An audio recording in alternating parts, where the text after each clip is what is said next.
Muy buenas noches, ¿cómo andan? Bienvenidas y bienvenidos a un nuevo martes de Mancha. Julieta Núñez, ¿cómo andás? ¿Cómo estás, Camilo Salvetti? Bien. Matías da Silva. ¿Qué dice? ¿Todo bien? Bien. Antes de arrancar con el tema de hoy, un saludo enorme. No puedes pensar en otra cosa. No puedo pensar en otra cosa. O sea, hoy voy a estar medio ausente porque no puedo pensar en otra cosa. Y creo que durante los próximos días, semanas, años, no voy a poder pensar en otra cosa, que es en Juan Benicio, que acaba de llegar al mundo. Ahora hace, no sé, media hora creo que acaba de nacer, así que vaya el saludo para Juan Bevicio. Ay, se me emocioné. Estoy muy emocionado. El pequeño sobrino, el nuevo bebé Mancha que se suma. Llegan manchas al mundo. Y un saludo para Ernesto y Sofi, sus padres, obviamente, que deben estar muy contentos, que hoy no deben estar viendo por obvias razones. Pero supongo que en algún momento capaz encontrarán el lugarcito para ver este arranque, y el saludo para Juancito, así que bueno, mucha suerte en la vida. Vamos arriba. Perdimos 2 oyentes hoy, 2 televidentes, pero ganamos uno. Pero ganamos uno que en el futuro va a estar viendo. Así que nada, no puedo decir mucho más, la verdad. Un beso enorme para los tres. Tremendo, me parece que lo tenés que saludar al conductor, Julia. Sí. Que vamos a hablar algo que el conductor hoy tenemos un yo también me temazo. Bueno, ¿en serio?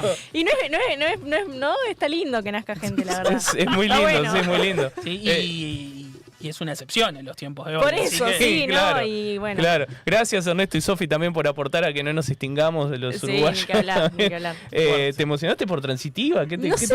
Me emociona estas cosas a mí. Te emocionaste que la gente se emocione. Sí. Me emocioné porque te emocionaste, pero además me emociona, no sé, pienso en el amor, en la felicidad, en todas esas cosas y me nació riéndose, o por lo menos la primera foto que tiene en su vida es con una sonrisa un poco socarrona, así que ya sabemos que lo que se decía en el grupo es que salió a los tíos, así que ya debe haber nacido haciendo algún chiste. Tirando chistes, claro. Tirando algún chiste, tirando exactamente. Claro, una indirecta, algún chistecito medio ahí. Te voy a agarrar a este guante y te voy a decir, ¿qué pensás que le van a enseñar a Juan Benicio en la escuela? Yo creo que le van a hablar de la pandemia en la escuela. ¿Sí? Sí. Puede ser. Sí, va a llegar un día y Ernesto le va a decir, mirá, con el tío Camilo en la pandemia nos tuvimos que quedar encerrados y yo me puse a hacer panes de masa madre porque me agarré ese vicio, y le va a contar de sus panes de masa madre. Es verdad, como el último tiempo de la humanidad, seguramente pienso como hitos que entren en unos libros de historia dentro de siglos, y sin duda la pandemia. Suponiendo que no van a venir nuevos episodios, pero sí, me parece que es un hito que va a quedar ahí fuerte. Hace unos capítulos en Mancha también hablamos sobre el momento de conflictividad extrema que estamos, ¿no? Sí, es verdad. Bueno, ¿cómo se reflejará eso en los libros del mañana? Es un buen punto, sí. Hablamos del estado del mundo, justamente. Sí, la posibilidad de otro conflicto mundial. No sé cuál será el futuro para el conflicto del futuro para Juan Benicio. Sí, le van a enseñar, le van a decir lo que nos dijeron a todos. La nariz adilenia de Artigas. Sí, y le van a enseñar lo que nos enseñaron a todos, que tenemos que prepararnos para el mañana. Se lo van a decir. Sí, la pandemia, por ejemplo, fue un momento, ¿no? La pandemia fue un momento de preparación fuerte para el mañana, ¿no? ¿Cuántos? Me acuerdo en ese momento, de la misma manera que en el Mundial de 2010 decían, ¿cuántos futbolistas se estarán formando en este momento, ¿no? En la pandemia la discusión era, ¿cuántos niños y niñas? Porque por suerte las niñas ya están empezando también a ser aceptadas, impulsadas a ese camino. ¿Cuántos niños y niñas van a ser científicas, ¿no? Médicos. Algo que en la pandemia nos dimos cuenta de que necesitábamos como esa disciplina, ¿no? Se hizo más evidente para la población en general, digamos, la necesidad, ni que hablar de los médicos y médicas que ya son bastante socialmente aceptados como profesión, pero también la ciencia, ¿no? La escuela, la formación, el liceo son como esos momentos en los que nos preparamos para pensar en qué es lo que necesita el mañana. Yo me pregunto qué le dirán a Juan, qué es lo que tiene que estudiar, ¿no? O sea, no sus padres, sino qué le dirán la sociedad, que es que para lo que se tiene que preparar, qué es lo que tiene que estudiar y para qué se tiene que preparar, qué es la carrera del futuro. ¿Qué le dijeron a ustedes?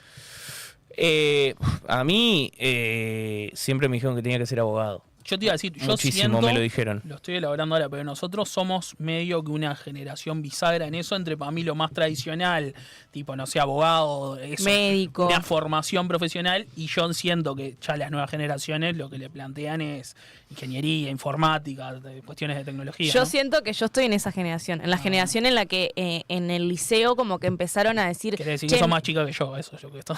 Se te está tratando de viejo. Bueno, pero sí, tenemos la misma llega más tarde. Mirá cómo, en Paysandú usan túnica en el liceo. Vos estás ¿no? diciendo que técnicamente somos de la misma generación nosotros porque Paysandú llega todo tarde. Bueno, yo siento que en el liceo ya se empezaron a plantear que, bueno, si querés tener plata, si querés que te vaya bien, los puestos que se están como manejando que son necesarios para el futuro tienen que ver sobre todo con la tecnología y con las tecnologías de la información, con la ingeniería, ¿no? Son como los puestos que no solo tenían salida, sino que se necesitaban. Y de hecho hay toda una transformación educativa que viene hace tiempo.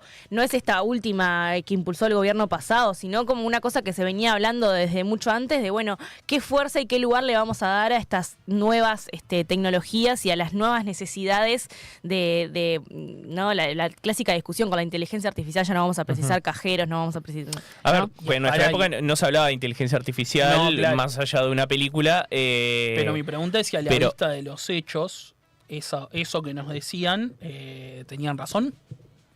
O sea, de cómo nos teníamos que preparar para el mañana. Sí, y sobre todo la parte que dijo Juli. Vos dijiste si quieren tener plata o algo así. Bueno. Estudiante.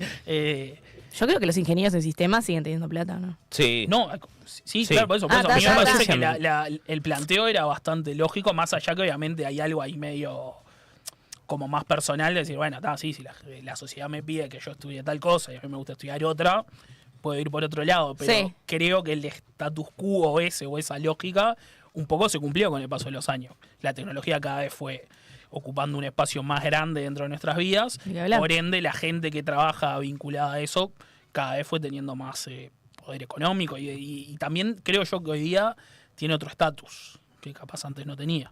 Ajá. ¿Saben quién la vio? Un compañero mío que siempre dijo que iba a estudiar Relaciones Internacionales y cuando estábamos en cuarto o quinto se metió a estudiar chino. Opa. ¿La vio? La vio. Yo siento que era algo que se decía. Dije, chino, yo no sé, a mí me sorprendió. Cuando me dijo estoy estudiando chino, yo dije, ¿chino? ¿Qué edad dijiste que tenía, Cami? Y ahí tendríamos 15, 16, por ahí. ¿Y sabés si terminó aprendiendo chino después? No sé, le perdí el rastro, la verdad. ¿Podemos llamarlo? Bueno, no, porque tenía una pregunta. Hace años que no tengo trato con el gorila, pero... Con el gorila. ¿Lo considerás inteligente el gorila? O sea, que sí, una persona muy inteligente. O sea, no es un gorila. No, claro. Y ustedes saben le que decían así, pero no. Que hay como un método para medir... Hoy, no sé si ya lo dijimos o no, pero íbamos a hablar de intelectuales. No es lo mismo que inteligencia, pero que hay un método bastante, creo yo, arraigado en general para medir la inteligencia, que es el IQ, que es, digamos, un test de coeficiente intelectual. Lo decía porque estuve leyendo hoy un caso, vos decías que lo de estudiar chino mandarín, de una persona que a los 6 años, ¿saben cuántos idiomas hablaba? ¿Cuántos? A ver, ¿de verdad los hablaba? Yo ya empiezo a desconfiar. ¿Qué es hablar un idioma? ¿Era fluido en 6 idiomas? No, bueno, a ver, Juli, no llegué ahí, pero... No, pará, 6 idiomas no, me confundí, ¿cómo es? A los 6 años, ¿cuántos idiomas? Era más de 6. ¿No? Me dejaste sin palabras. Más de 6. No. 8 idiomas hablaba y estoy hablando de la historia de alguien que les quería contar que me pareció muy interesante, preparando un poco esto. Una cosita, yendo a esta historia, ¿no? Consigna para el chat. Me gusta. ¿Qué pensás que te tendrían que haber enseñado, que te hubiera gustado saber o aprender? Quizá en la educación formal, o vamos a enmarcarlo así.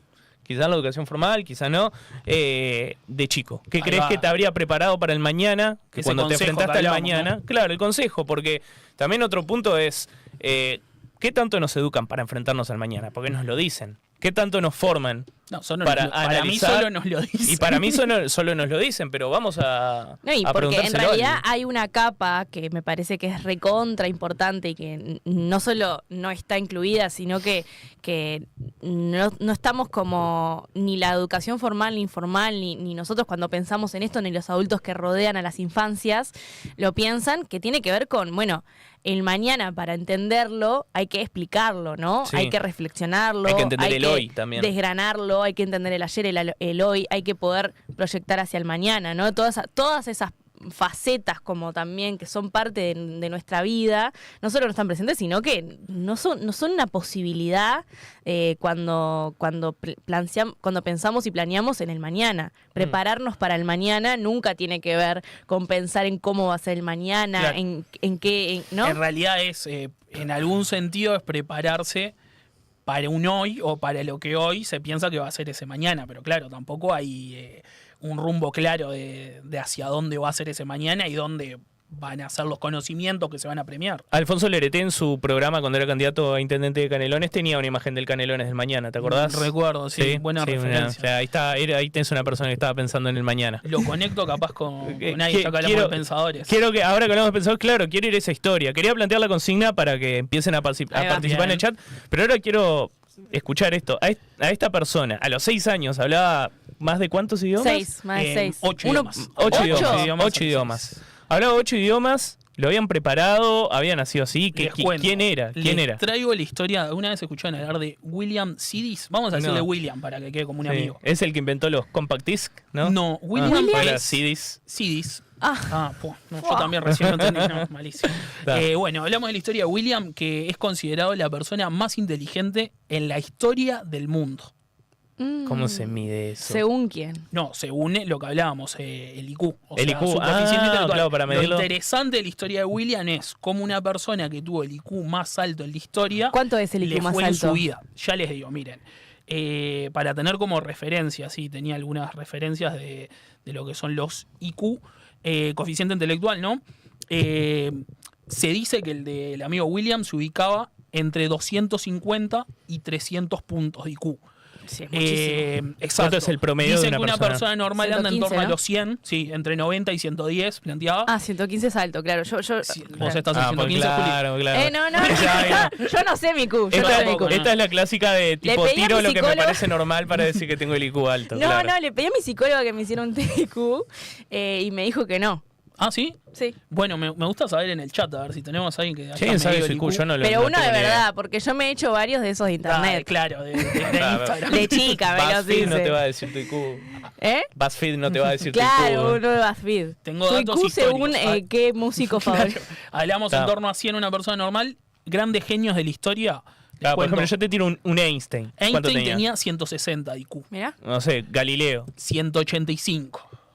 Y esto andaba entre 250 Isaac Newton 190. Por decir algo, creo que se plantea algo así como que más de 125, por ahí ya se considera algo muy alto, más de 150 ya es un genio. Volvemos a la historia del amigo William, que tenía más de 250. Pero no ha sido un error, es una locura. ¿Qué onda? ¿Desbloqueó otra parte del cerebro? No entiendo. Algunos datos que estuve encontrando del amigo William. La historia la ubicamos en principio del siglo pasado, en Estados Unidos. La familia de William, sus padres, empiezan a dar desde muy chico cosas llamativas. Por ejemplo, dicen, les empiezo a contar un poco la crónica que leí al respecto. Dicen que cuando tenía poco más de un año ya podía hablar, había empezado a escribir, y a los 4 años escribe un primer relato. A los 5 creó una fórmula para que uno supiera el día de la semana de cualquier fecha histórica. O sea, inventó algo, William. Mentira. Me encantaría saber la fórmula de William. Me fascina. A los 8 Siento años... que es algo que a vos te gustaría mucho tener ese dato. Vos sí, me conocés, me encantaría. ¿Algún recuerdo ustedes de los 8 años de algo que hayan hecho así? Pensando, me suena que yo... Algo bueno. No, yo recuerdo ¿Algo inteligente? Pero recuerdo como un festejo de cumpleaños pegándole una piñata, por ejemplo. Sí, me acuerdo de mi festejo de 8, sí. Yo lo que me acuerdo de 8 es que mi madre conoció a quien es hoy mi padrastro y me acuerdo de hacer unas escenas de berrinche, de celos tremendas. Bueno, mientras andábamos en eso... Tuve una torta de Yu-Gi-Oh! Tremendo. William había escrito ya a los 8 2 libros de anatomía. No, perdón, de astronomía. No, perdón, 2 de anatomía y 2 de astronomía. Tremendo, todo con A. Pará. William es tremendo. William hizo 2 de anatomía, 2 de astronomía. ¿Sabés qué hizo a los 8 años? A todo esto, con su índice Q, leía algo así como que pasaba, cumplía, digamos, los requisitos formales de su educación.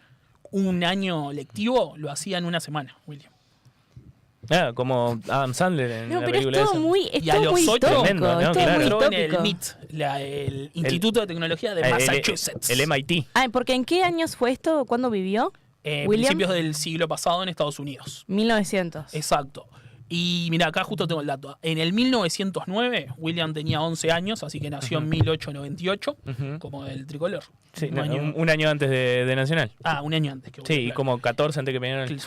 Bueno, y con 11 años William entró a la Universidad de Harvard. Preferimos hablar de Kurt, ¿está bien? Universidad de Harvard, 11 años. O sea, 11 años. Y ahí pasa algo muy llamativo. No está bueno para ese niño. Bueno, ahí pasa algo muy llamativo, que es que se empieza a correrse el rumor con los métodos de esa época, de principio del siglo pasado, de que había un genio en la Universidad de Harvard, que había un niño cursando la universidad y los medios aparecen en la vida de William. Vienen a cagar todo siempre, loco. Está igual, o sea, no es sano para, como decía Juli, no es sano para ningún niño. Yo si fuera la madre de William le digo, pero soltá esos libros, anda a pegarle una pelota, algo. Bueno, después podemos retomar un poco eso, pero lo que también pasó fue que los dos padres de William vieron en él un potencial y de hecho leía que su madre dejó su trabajo que tenía para, digamos, para no formarlo al niño, sino para empezar a organizar toda esa cuestión de la formación de su hijo, de que ingresara a universidades y demás. Era como, no vamos a ser padres mediocres criando a un niño genio. Bueno, vamos a darlo todo para... Yo lo vi de otra manera, yo lo vi más como... O sea, la idea de ellos, digo. Y yo lo vi más como el padre de fútbol que quiere... No, es lo que digo. O sea, como no vamos a ser unos mediocres, vamos a criar a este niño genio y lo vamos a hacer una... Bueno, exacto. Pero para aprovecharse. Claro. Para aprovecharse. Bueno, acá tenemos un giro interesante en la historia de William. 21 años nos ubicamos, o sea, ya pasamos de la universidad, se volvió, yo digo como lo presentarían en la época, ¿no? Se descarrió William, se volvió rebelde, ¿y sabés qué se volvió? Lo peor que le puede pasar a una persona en esa época. A su me imagino a la abuela de William diciendo tipo, no puedo creer que tenía a mi nieto con el IQ más alto del mundo, ¿y sabés qué se volvió? Se unió a la guerrilla. No quiero decir comunista. Se volvió socialista. Encabezó una marcha. Sabía que no era guerrilla, pero... Bueno, ojo con este dato. En esta lógica futbolera que estamos manejando, ojo con este dato. ¿Y por qué? Y el eslogan, la persona más inteligente del mundo era socialista, bueno, ojo con ese eslogan. Lo que pasa en la época no estaba tan bien visto. William encabezó una marcha por el Día de los Trabajadores en Boston. Hubo disturbios y bueno, fue detenido William. No. Sí. En el juicio... Y si era tan inteligente, ¿por qué lo detuvieron? Claro. En el juicio que tuvo se declaró en contra de la Primera Guerra Mundial en ese momento, ateo y comunista. Bien. Bueno, y esto le acarrió una pena de 18 meses de prisión. ¿Socialista o comunista? Plantea las dos cosas. Dio el paso ahí. Claro, todo lo mismo. Fue tan que hacía un año y una semana, entonces claro. pasó el comunismo. Es verdad. Después de eso, bueno, a través de determinados contactos que tenía su padre y supongo por su historia un poco atrás, evita ir a la prisión, pero empieza una vida de bastante ostracismo y lo que empiezan a plantear las crónicas también es que era una persona ya desde su niñez muy aislada, que recibió una educación quizás más volcada a determinados conocimientos duros, por decirlo así, y no habilidades blandas. Y, por ejemplo, no tenía amigos, se pasaba encerrado en su casa y empezó como a entrar en una depresión. William. Y sí, no me pasó, llama la atención. ¿Puedo desviar un poquito el tema? Seguro. Hoy me pasó que estaba hablando con mi madre sobre mi hermano, que está en sexto de escuela, y me contaba una reflexión que había tenido mi hermano, ¿no? Que me decía mi madre, no es una reflexión para un niño de su edad, de que la escuela no te educaba para ser jefe, te educaba para ser empleado y que... Bueno, no, que me parece que socialista... esa es una marcha. Que quería tener el poder y que quería controlar a los estudiantes, ¿no? Entonces mi madre me dice... se va para el otro lado. Me pone tan mal, me dice mi madre, me pone tan triste, porque te das cuenta que la gente que se da cuenta de esas cosas después no la pasa bien. Claro, se dio cuenta muy temprano de eso, ¿no? Digo, claro. Y yo, pará, tampoco... Como ¿no? William. Y es todo un tema ese. A mí me pasa a veces, o no sé, ¿a ustedes alguna vez les pasó como más en una etapa adolescente, empezando a contactarse con las primeras cosas de la militancia estudiantil y política y demás? Como decir, era más feliz cuando no sufría por esto. Así, yo me acuerdo que me pasó en el Era 2000, más feliz en la ignorancia, quizá. ¿Era más feliz en la ignorancia? Sí. ¿Les pasa eso? A mí me pasa seguido, incluso. Sí, iba a decir, yo creo que lo planteo... Capaz que ahora no tanto, pero... A mí me pasa, pero lo planteo más como una cuestión más de análisis introspectivo, interno y demás. Bueno, también. Es como una... No me sale la palabra, pero cuando a uno plantea algo que es ficticio, porque obviamente yo no quiero eso, pero es tipo, capaz que todo sería mucho mejor si me cuestiono todo menos y analizo todo menos, ¿no? Tipo, si vivo en una nube de pedos. ¿Saber más es sufrir más? Bueno, me gusta. Buena consigna. Es buena consigna. Y quiero saber qué pasó con William igual. Pasemos raya a William, Dale, por favor. Raya a William. William terminó, ya estamos planteándonos en su vida adulta. Supo 40 idiomas. Hay 40 idiomas. Entre lenguas y dialectos, claro. Ah. Es más, creó su propia lengua, William. O sea, creó un método de lenguaje. Juli empieza a desconfiar ya. Estudió 7 carreras universitarias. Bueno, además fue un activista por la paz y fue escritor. Y murió a los 46 años. Esta historia es terrible. No, lo que pasa acá. Jovencísimo. O sea, joven para los parámetros de la época, claro. murió en el 44. Su casera lo encontró inconsciente en el piso de su departamento. Se presume que llevaba 7 días muerto. No, William. Bueno, entonces no lo encontró inconsciente. No, Diría claro. que lo encontró. Y al lado, esto es tremendo, al lado de su cuerpo se encontró una foto de Marta. Era alguien que él había conocido años atrás. Para ese entonces Marta hacía casi 2 décadas que se había casado y tenía un hijo con otra persona. Era alguien que William había conocido en su juventud por esta cuestión de las habilidades sociales que decíamos que no eran su mayor virtud. Nada, terminó no concretando ese vínculo amoroso. ¿Pero se mató? Se mató. Buena pregunta. Acá dice que murió. Juli. Capaz No que tengo se ese dato. desvivió, sí. Pero tengo una respuesta a algo que vos decías. Vos desconfiabas un poco alguno de los datos de esto. Lo que después se empieza a plantear, los medios presentan la muerte en ese momento y como su historia, como la historia del fracaso. O sea, el genio fracasado. Exacto, este genio que prometía terminó siendo, pero sobre todo lo plantean no por su desenlace, sino como este tipo que prometía tanto no terminó aportando nada a la humanidad en términos de los grandes genios, ¿no? Pero también empezaron a ver que toda esta información que yo digo, obviamente salía de coberturas de la prensa de la época, que también los padres como que inflaban un poquito la historia de William. O sea, los mismos padres inflaban su cuestión, más allá de que, bueno... Se había escrito 2 libros, no había escrito 4. Debía tener una presión ese gurí por eso. Sean 40 idiomas o sean 10, igualmente, o sea, era un genio. Y creo que plantea un poco esa cuestión de, bueno, el genio, la inteligencia, las habilidades blandas, qué tanto la educación formal te sirve como para ser exitoso en la vida posteriormente. Parece como que dispara muchas de esas cuestiones. Sí, y ¿qué tanto le preocupa a los países y a la sociedad o a la política quizá el fomentar quizá lo que podríamos llamar intelectualismo, ¿no? O qué tanto nos preocupamos de contener y de adaptar para formar personas con conocimientos de todo tipo, incluso habilidades blandas también. Claro. Sí, es que ahí...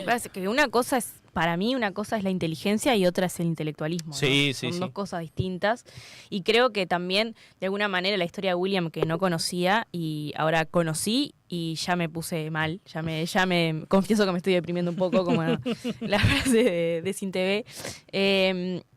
Nada, me parece que también esa crítica es, de su fracaso tiene que ver también con eso, con cuál fue el aporte intelectual que hizo esta persona, ¿no? O sea, porque ser muy inteligente, más allá de que ahora contabas como de su militancia, que de todo lo que me contaste me parece como casi lo más interesante, te diría, cómo también no...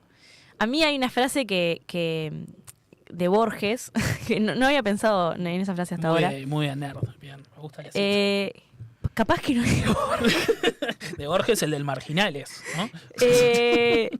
No sé, anda a chequearlo. Que le preguntan si él se consideraba inteligente y él decía, bueno, depende de cuánto tiempo me den para pensar la respuesta, ¿no? Justo el otro día la escribí porque nada, están pensando en otra cosa.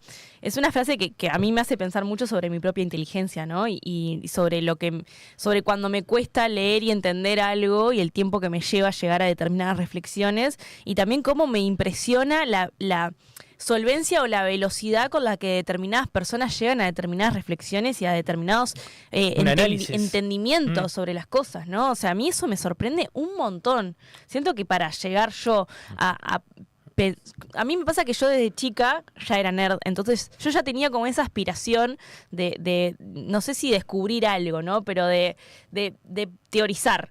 sobre las cosas.